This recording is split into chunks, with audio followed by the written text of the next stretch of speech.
ಒಟ್ಟಲ್ಲಿ ನೀವು ತುಂಬಾ ಅದೃಷ್ಟವಂತರು. ಯಾವಾಗ್ಲೂ ಮಕ್ಕಳ ಜೊತೆಲೇ ಇದ್ದೀರಾ. ಆದ್ರೆ ನನ್ ಪರಿಸ್ಥಿತಿ ನೋಡಿ, ಹಾಗಿಲ್ವೇ? ನಿಮ್ ಪರಿಸ್ಥಿತಿ ಎಷ್ಟೋ ಪರವಾಗಿಲ್ಲ. ನೀವು ಫಾರಿನ್ ಅಲ್ಲಿದ್ದೀರಿ, ನಾವು ಒಂದೇ ಊರಲ್ಲಿ ಇದ್ಕೊಂಡು ವಾರಕ್ಕೊಂದು ಸಾರಿ ಒಬ್ಬರ ಮುಖ ಒಬ್ಬರು ನೋಡ್ಕೋತೀವಿ, ಗೊತ್ತಾ? ಯಾಕೆ? ನಮ್ ಶೀಲಾ ಓದೋ ಕಾಲೇಜು ಇಲ್ಲಿಗೆ 55 ಕಿಲೋಮೀಟರ್ ಆಗುತ್ತೆ.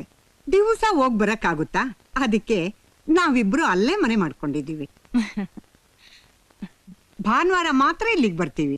ಎಷ್ಟು ದೂರ ಇದ್ದೀವಿ ಅನ್ನೋದು ಮುಖ್ಯ ಅಲ್ಲ, ಎಷ್ಟು ಪ್ರೀತಿಯಿಂದ ಇದ್ದೀವಿ ಅನ್ನೋದೇ ಮುಖ್ಯ. ತುಂಬಾ ಸಂತೋಷನಮ್ಮ.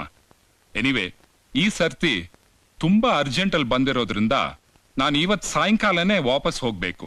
ಆದ್ರೆ ಡೋಂಟ್ ವರಿ, ಮುಂದಿನ ತಿಂಗಳು 1 ವಾರ ಇಲ್ಲಿ ಇರೋ ಹಾಗೆ ಬರ್ತೀನಿ. ದೇವಾ, ನೀವು ಈ ಮನೆಗ್ ದೊಡ್ಡವರು, ನನ್ ಮಗಳನ್ನ ಚೆನ್ನಾಗಿ ನೋಡ್ಕೊಳ್ಳಿ.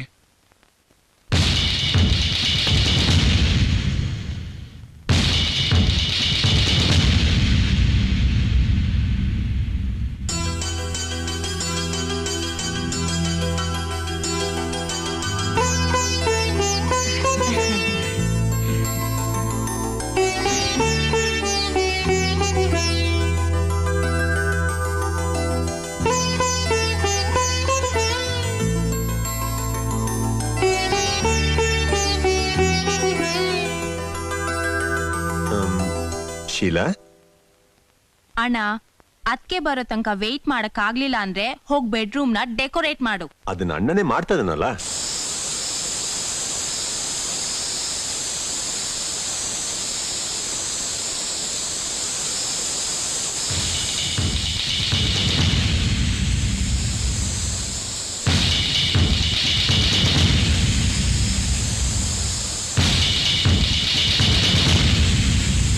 ದೇವಾ,